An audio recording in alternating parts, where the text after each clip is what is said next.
പ്രിയമുള്ളവരെ, ഇപ്പോൾ നമ്മൾ കേൾക്കുന്നതാണ് കുഴഞ്ഞു വീണ് മരിക്കുക. കുഴഞ്ഞു വീണ് മരിക്കുന്നതിന് ഒരു കാരണമുണ്ടാവും. അത് കൂടുതലും 50 വയസ്സ് കഴിഞ്ഞവർക്ക് ആണ് സംഭവിക്കുന്നത്. പലപ്പോഴും നമ്മളിത് മനസ്സിലാക്കാൻ വൈകുന്നു എന്നുള്ളതാണ്. നമ്മൾക്ക് അതിന്റെ സിംറ്റംസുകൾ ഉണ്ടാവാറുണ്ടാവും, പക്ഷെ നമ്മളത് അത്ര കെയർ ചെയ്യാറില്ല.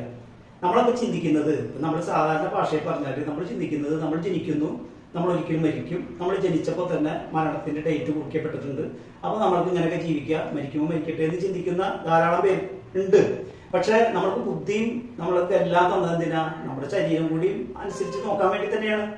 ഇപ്പൊ നമ്മളൊരു വാഹനം ഉണ്ടെങ്കിൽ ആ വാഹനത്തിന് ഒരു മിസ്സിങ് വരികയാണെങ്കിൽ നമ്മൾ വർക്ക്ഷോപ്പിൽ പോയി റെഡിയാക്കുന്ന പോലെ തന്നെ കൊളസ്ട്രോൾ കൂടുതലുള്ളവര്, ഷുഗർ ഉള്ളവര്, അല്ലെങ്കിൽ BP ഉള്ളവര്, അതിന് മരുന്ന് കഴിക്കുന്നവരൊക്കെ ധാരാളം ഉണ്ടാവും. ഈ 50 വയസ്സ് കഴിഞ്ഞവര് അവർക്കൊക്കെ ചെറിയ ചെറിയ സിംറ്റംസ് വരുമ്പോൾ നമ്മൾ എന്ത് ചെയ്യുക? ഒന്ന് ECG എടുക്കുക. ഒരു ഹോസ്പിറ്റലിൽ പോയി ECG എടുക്കുക. സിമ്പിൾ കാര്യമുള്ളൂ. അത് നെഞ്ചിൽ പെട്ടെന്ന് ഒരു വേദന വരിക, ഒരു കഴപ്പ് വരിക, താടിയിൽ വേദന വരിക, ഇടത് ഷോൾഡറിൽ വേദന വരിക, അകാരണമായി കൂടുതൽ വിയർക്കുക, ഇങ്ങനെയൊക്കെ വരുമ്പോൾ നമ്മളത് കെയർ ചെയ്യണം. നമ്മൾ ജോലിയുടെ തിരക്കുകൊണ്ട് അത് കുഴപ്പമില്ല എന്ന് പറഞ്ഞ് ചിലപ്പോൾ കുറച്ച് ജീരവെള്ളം കുടിച്ച് പോകും. പക്ഷെ നമ്മളത് പ്രധാനമായിട്ട് നോക്കേണ്ടത് ECG എടുക്കാനായിട്ട് ഒരു ഡോക്ടറെ സമീപിക്കുക. അതിന് ഡോക്ടർ തന്നെ അത് ECG എടുക്കും, മറ്റുള്ള ടെസ്റ്റുകളൊക്കെ നടത്തിക്കോളും. അങ്ങനെ പോവുക എന്നുള്ളതാണ്. അതുകൊണ്ടാണ് ഈ കുഴഞ്ഞു വീണ് മരണം കൂടുതൽ സംഭവിക്കുന്നത്. കുഴഞ്ഞു വീഴാൻ പല കാരണങ്ങളുണ്ട്. BP കുറഞ്ഞു പോകാം, ഷുഗർ കുറഞ്ഞു പോകാം, അല്ലെങ്കിൽ തലയിൽ സ്ട്രോക്ക് വരാം, പെട്ടെന്ന് തലയിലെ ഞരമ്പുകൾ പൊട്ടാം. അങ്ങനെയൊക്കെ ഒരുപാട് കാരണങ്ങളുണ്ട് കുഴഞ്ഞു വീണത്. ചിലത് മരണപ്പെടാനും സാധ്യതയുണ്ട്. ഇതിൽ പ്രധാനപ്പെട്ട നമ്മൾ പഠിക്കേണ്ട മറ്റൊരു കാര്യമുണ്ട്.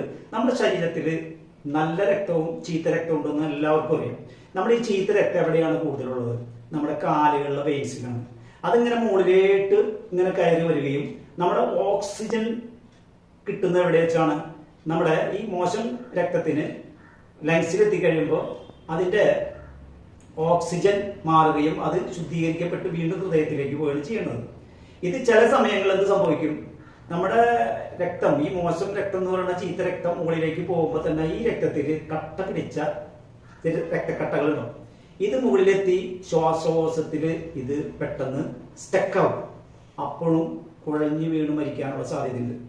ഇങ്ങനെ ഈ രക്തം കട്ടയായത് അവിടെ പോയി ഇങ്ങനെ ശ്വാസകോശത്തിൽ സ്റ്റക്കാവുന്നതിന് ഈ മോഡേൺ മെഡിസിനിൽ പറയുന്നത് പൾമണറി എംബോളിസം എന്നാണ്. നമ്മളിപ്പോൾ ഇത് സാധാരണക്കാരുടെ ഒരു രീതിയിലാണ് പറഞ്ഞു തന്നത്. പലപ്പോഴും നമ്മൾ ശ്രദ്ധിക്കേണ്ടത്, നമ്മൾ ഇത്തരം സിംറ്റംസുകളൊക്കെ ഉണ്ടെങ്കിൽ ഒരു ഡോക്ടറെ കാണുക എന്നുള്ളതാണ്.